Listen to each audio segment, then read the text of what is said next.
Oh, sorry everybody. 1 second.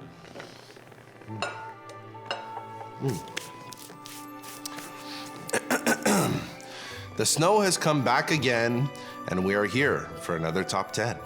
We invite you, our subscribers, families, and friends, please enjoy, like, subscribe, and watch till the very end. And remember, these times are for good cheer, but these films will likely invoke fear. Welcome back, everyone. This is our Roll Credits Holiday Special, where we will be talking about the 10 most unconventional Christmas movies of all time.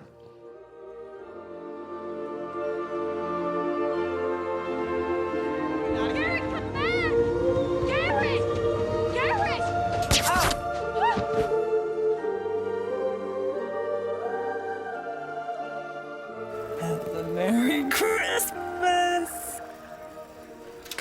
What? All right, guys, gotta talk about the 1984 classic Gremlins.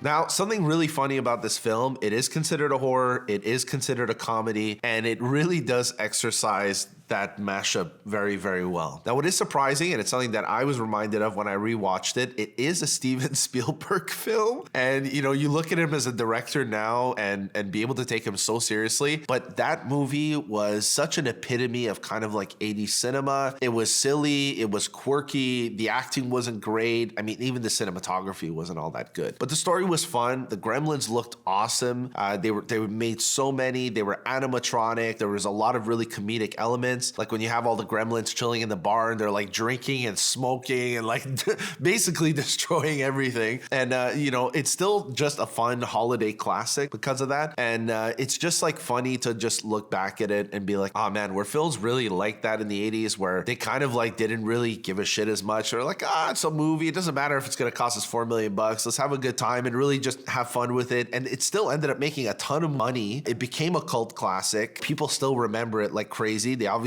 remember Gizmo, Stripe 2 obviously as the evil gremlin. And it's just, it was just really funny to go back and watch it again after all these years. So if you are looking for a fun 80s Christmas holiday movie that has some horror elements but isn't so intense that you can still kind of watch it with your family, or even if you're trying to have more of a lighthearted Christmas marathon but have something fun in the mix, I highly recommend watching Gremlins. I mean, so much fun from start to finish.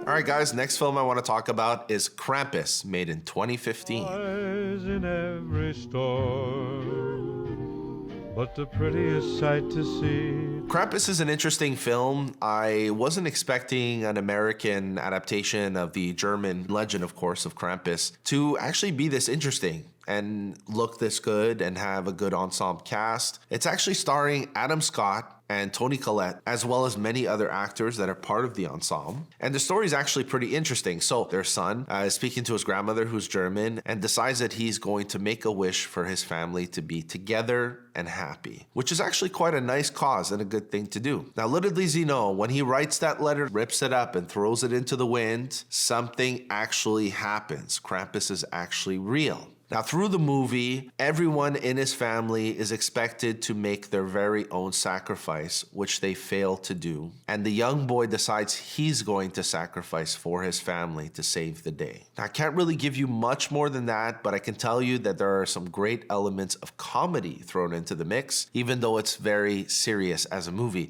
I mean, honestly, between you and me, who could look at Adam Scott and not laugh unless you're watching Severance? You know, he's just a funny guy. But Captain Picard couldn't help but note the smile that crept over his mechanical but lifelike face. I'm gonna murder you. Great looking film. It's a nice holiday film. It is quite unconventional because it is serious nonetheless. And it's got a great ending that I really hope you guys take the time to enjoy. So this holiday season, give yourself the gift of Krampus. What the hell is she so riled up about? Es ist zu gefährlich. Bitte wartet, bis der Sturm vorüber ist. She says not to go. Then it's too dangerous, then we should wait until the storm's over. Tom. No, I got this. Hey, Mom. We have to go pick up Beth, but Max and Sarah will take care of you while I'm gone. Das meine ich überhaupt nicht. Mom, Bitte, hey, Tom. Mom, listen. Ours wird in Ordnung sein. Ich verspreche. Everything's gonna be okay.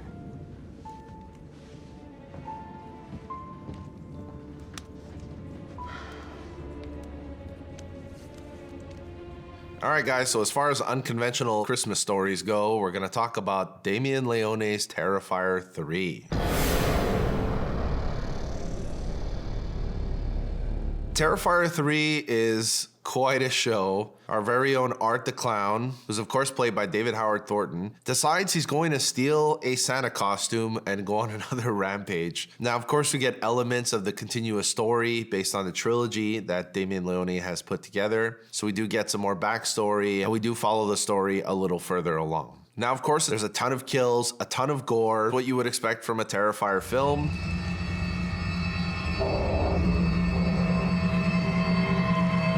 What's actually interesting about this one is that there were actually some complaints based on what viewers said about the second Terrifier movie, being that most of the victims were actually women. And of course, that did look a little bad for the film, so Damien Leone decided, why don't we bring in some more men into the mix and have them die too? There's actually a really funny part where Art chills in a bar with these two guys and a bartender. Bartender obviously doesn't like him very much, but the other two guys are just like having beers, it's Christmas time, and they're laughing away, and oh yeah, this guy's all right, and all that kind of stuff. But of course, Art at some point decides he doesn't like these guys anymore and decides to kill them. And the man that's actually dressed up as Santa Claus, he puts him in a chair and he grabs a nitrous oxide tank and starts to freeze this man's body parts and destroy them with a hammer. It's really intense, and I think that was where it really solidified. Like, okay, now we could see that the death toll is quite equal. As a movie, I think it was good. Unfortunately, I do have my critiques of it. I think that it fell short for a couple of scenes. I know that there was a little bit of complications when it came to like budget and timing, because this is the biggest budget that Damien Leone has had. And of course, that came with very severe deadlines, especially being a Christmas themed movie. You can't continue the series without watching this one, seeing as it is part of the overarching story altogether. If you love Art the Clown, if you love the Terrifier series, I highly recommend watching it. And if you haven't seen any of the Terrifier movies and you're feeling brave enough to deal with some very realistic gore, I would start from the very beginning and work your way up. You'll see that it's pretty intense and you might not be able to stomach it. But either way, it's something fun to watch for the holidays.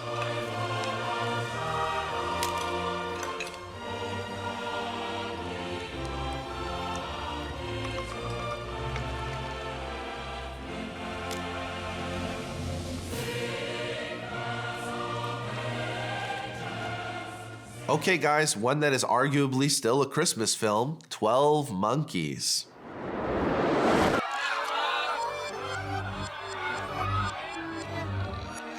This sci-fi thriller made in 1995 stars Brad Pitt and Bruce Willis. It's actually an awesome sci-fi film if you're looking in regards to mystery and something that's gonna kind of catch you off guard. I mean, I'm sure you've probably heard of it. There's a lot of famous scenes in there. I'll just tell you a bit about the story. Like it's Christmas and I'm telling the grandkids a story. Anyways, in a not too distant future, the human race is forced to live underground because conditions above ground are no longer livable. There isn't really any plant life anymore, not really any animals left, and now the science has gone in a direction hoping to be able to send someone back to the past in order to change the future. Now, of course, it's all experimental, so they decide to send a convict, played by Bruce Willis, back into the past. Now, when he arrives, he has a partial memory loss. He can't really tell where the hell he is. And when he starts to talk about who he is and where he's from, they obviously throw him in the loony bin. I mean, that's what happens, right? So while in the institution, he actually befriends a fellow patient, or rather this patient befriends him, played by Brad Pitt, who's actually like really out of his mind, and decides he's gonna help Bruce Willis try to escape. You know, he listens to a story, you know, he believes the fact that he's from the future, that he needs to change things. So he decides he's gonna try and just like kind of be on the team with him and help him escape. So I can't give away too much. This film is pretty serious, but it actually has a lot of fun elements. I know that unfortunately they kind of romanticize mental health in a sense where where it's kind of like in a disrespectful way, if that makes any sense. I mean, look, the place that Bruce Willis ends up is like a really shitty institution. They obviously mistreat the patients. They don't care about anyone. There's obviously abuse. So it kind of does still fit the theme of the movie and makes it feel more serious. So it's always up for discussion on whether or not 12 Monkeys should even be in a holiday or Christmas themed movie list. But the truth is that it is a Christmas movie. It might even be considered a Christmas miracle because a guy travels back to the past. So if you get the chance and you haven't seen this awesome movie, you should check out 12 Monkeys right now.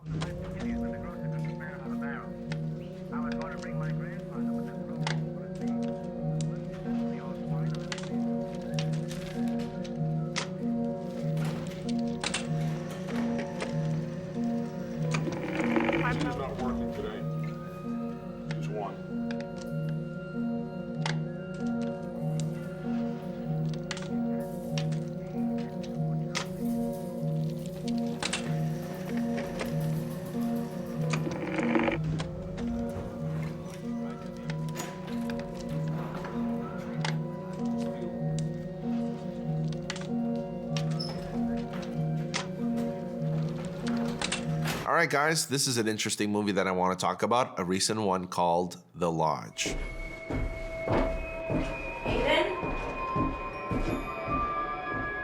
The Lodge is an interesting film made in 2019, making it a very recent entry on our list. It has this sense of being ambiguously a Christmas movie. So what happens is we have a family of 4, 2 parents and 2 kids. Their mom passes away. Now, sometime later, their father invites them up to a lodge for Christmas for family time with his new girlfriend, Grace. Now, things start to take a turn early on when we find out that Grace is actually the lone survivor of a suicidal cult, making her kind of like standoffish, and maybe the kids are weary of her. Dad seems to love her, think that she's great, but the kids are kind of totally against this idea anyways, right? They're still obviously grieving for their mom. They're still not over the fact that she's dead, and now they have to deal with this new person being in their life. Fun.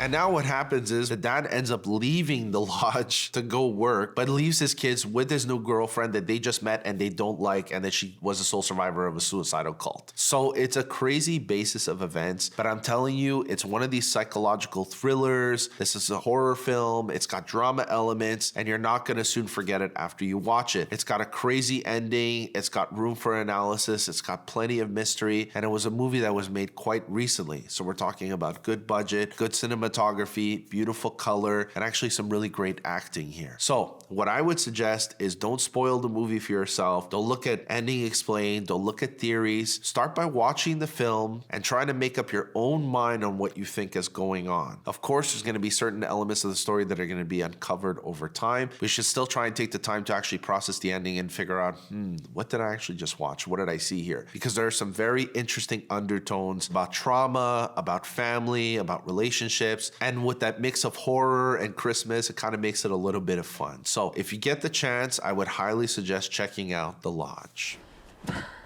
Grace. Grace.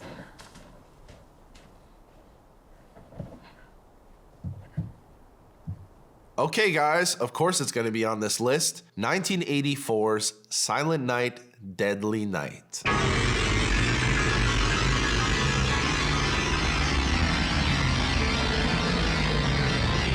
Now, the reason why we wanted to include this on the list is because it's probably one of the most controversial Christmas films ever made, and that's actually by report. So when this movie was released in 1984, it only spent 6 days in theaters before it was banned from being shown in theaters in the United States. Oh, God!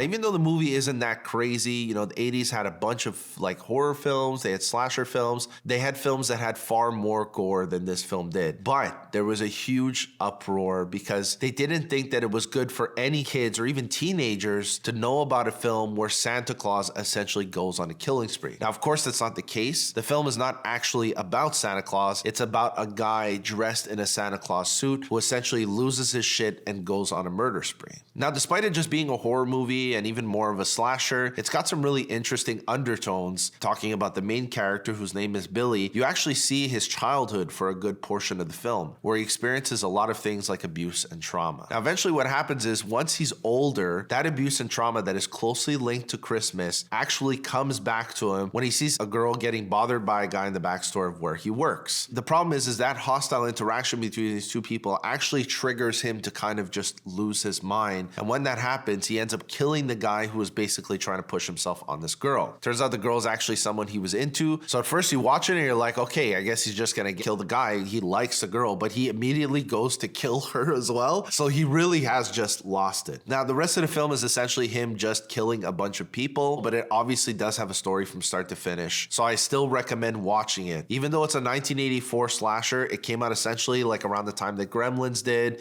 even Black Christmas, but it's got something different about it. You know, it's not just like this faceless killer or that you're there just for the gore. They actually took the time to write in a story about this tragedy that happens during Christmas time. I see you come. Did you bring me a present? Silent Night, Deadly Night was actually such a huge success, despite the controversy when it came out, that it spawned 6 sequels, 1 remake, and another remake scheduled for 2026. Now, I don't know what's going to happen with that, if it's actually going to come out or not, but I hope that they stay true to the story and try to make something even better than the original. So if you do get the chance this holiday season, sit down, grab a blanket, and watch Silent Night, Deadly Night. $31. Merry fucking Christmas. Well, guys, the next film that I want to talk about is Better Watch Out, made in 2016.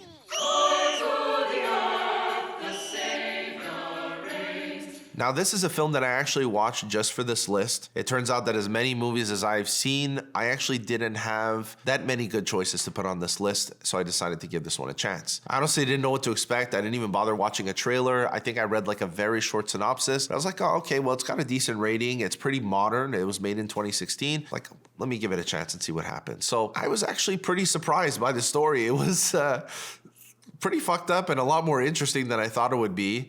It stars this family who has a young son. I think he's 13 or 14 years old. And his parents are essentially going out for dinner. I think it's Christmas Eve, or at least around the holiday season. And his babysitter comes over to basically look after him for the night. Turns out he has a crush on her. He has for a while, but she's far older than him, has a boyfriend. You could tell he's kind of a spoiled little dipshit, and he really tries to like get with her. You know, he ends up grabbing like a bottle of champagne, opening it, trying to act cool in front of her and all this shit. You're just like, dude, what the fuck are you doing? I understand you're 14, but like, she's never gonna think you're cool if you're pulling this shit off. So, you know, that's kind of the basis of the story. And I was like, okay, well, this is interesting, I guess. And then what happens is there's knocks on the doors with no one there. There's someone watching through the window. There's just a lot of kind of like things going on. And then a call comes in to the house, you know, landline, she picks it up. She doesn't know who it is. It's essentially like just silence on the other end. Then another call, and then their phone stopped working. Then the internet stops working. So they find themselves in a situation of danger very, very quickly. Now they actually end up going through the house. They try to hide in different rooms, end up trying to hide in the attic. Then basically the young boy says, hey, listen, I'm going to try and sneak away. My parents have a gun hiding away in the room.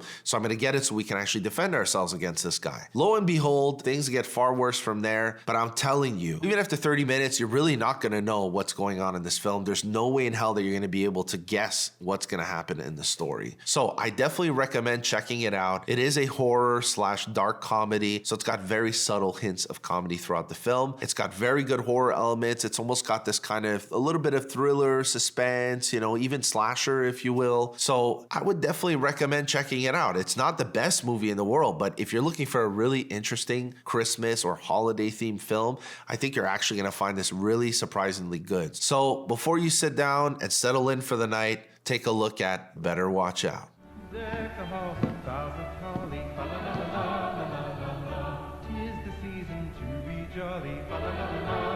Robert.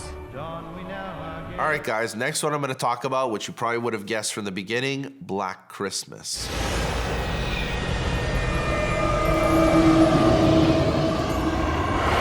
Contrary to popular belief, I actually didn't decide to choose the original Black Christmas. Now, the reason for that is because I had already seen the original Black Christmas a long time ago when I was checking out movies like Friday the 13th, Halloween, and Hellraiser. And I found it good, but I felt like despite it having that feel, the faceless killer felt a little too faceless because you always see it from the perspective of the killer. Now, despite the original actually still being a very good film, it inspired the likes of Michael Myers and Halloween, I still think that the remake made in 2006 should have made more waves. It was a good film, it was memorable, and of course, being something more modern, they had the room to have better camera work, better cameras, better sound, better acting, and actually really, really good blood work. So personally, I found it really exciting to watch. And of course, if you already know the story, there are a couple of friends that are in this home, and obviously one of them gets picked off by our very own killer named Billy.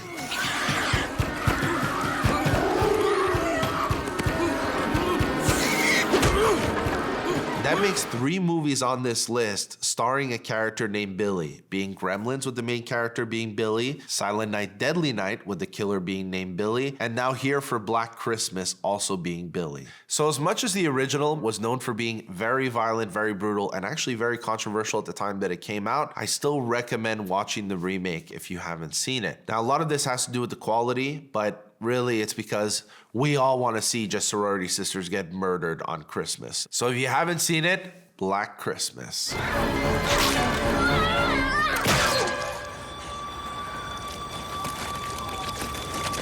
Okay, and in celebration of holiday cheer, we should talk about Edward Scissorhands.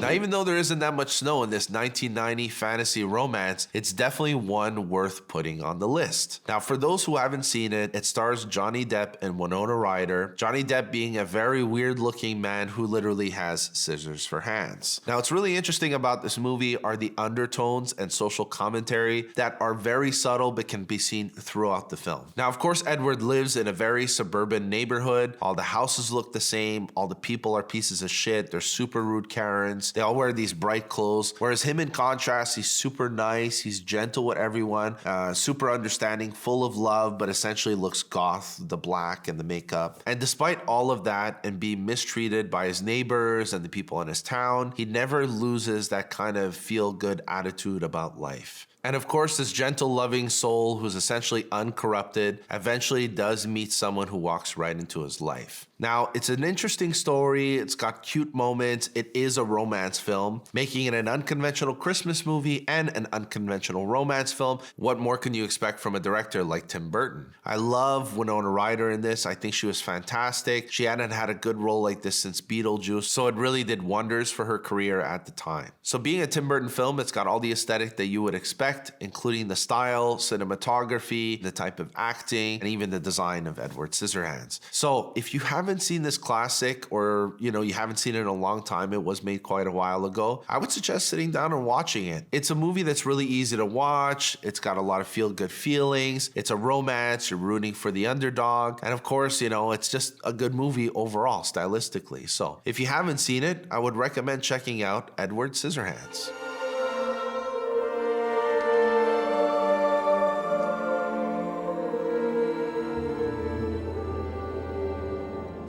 And last but not least, we're going to talk about Silent Night, made in 2021.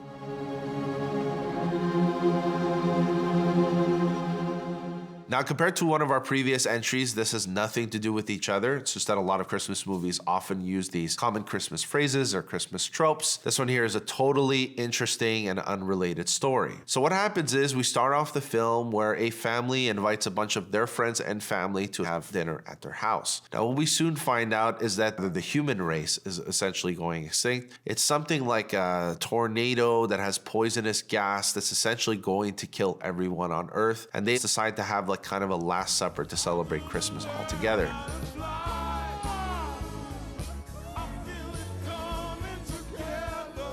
The government has given everyone like a suicide pill that you could take if you decide you want to go out on your own terms. And being that it's around the holiday season, a lot of people are taking the time to celebrate Christmas kind of like one last time, and so does this family. It's actually got a great, warm, feel-good movie vibe at the beginning because all these people are coming together. It is the holiday season, there is love, but of course there's still the normal frictions that you would have when you don't see friends or family for a long time, kind of like, you know, you still have unresolved beef or just issues that you had in the past. But despite that, everyone comes together and it is a good, positive experience. Starring the likes of Keira Knightley and Matthew Good, along with an ensemble cast that does an awesome job playing the friends and family. They all sit down together, they bicker, they get into arguments, they talk about good times and reminisce over their life. Now, of course, it is a Christmas movie, but I think one interesting part about it that does is this idea of being nostalgic, of thinking about your life, looking back on the memories you have with the people that you love. And ultimately, I think that love does prevail in the end of most stories. Now, I don't want to spoil anything. I think that it's interesting. It's got an ambiguous ending that's going to have you asking questions and wanting more, but ultimately, it's a good story overall. Made in 2021, it's got nice cinematography, nice color, had a nice budget, and I feel like that is the case for a lot of more modern movies, but I do think this one does set itself apart from others.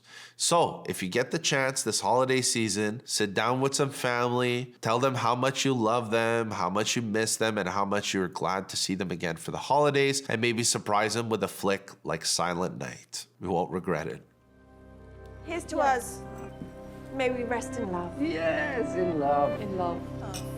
Come on. Come on, stand Come up. on, come on, Tone. Come on, it's Christmas. There we go.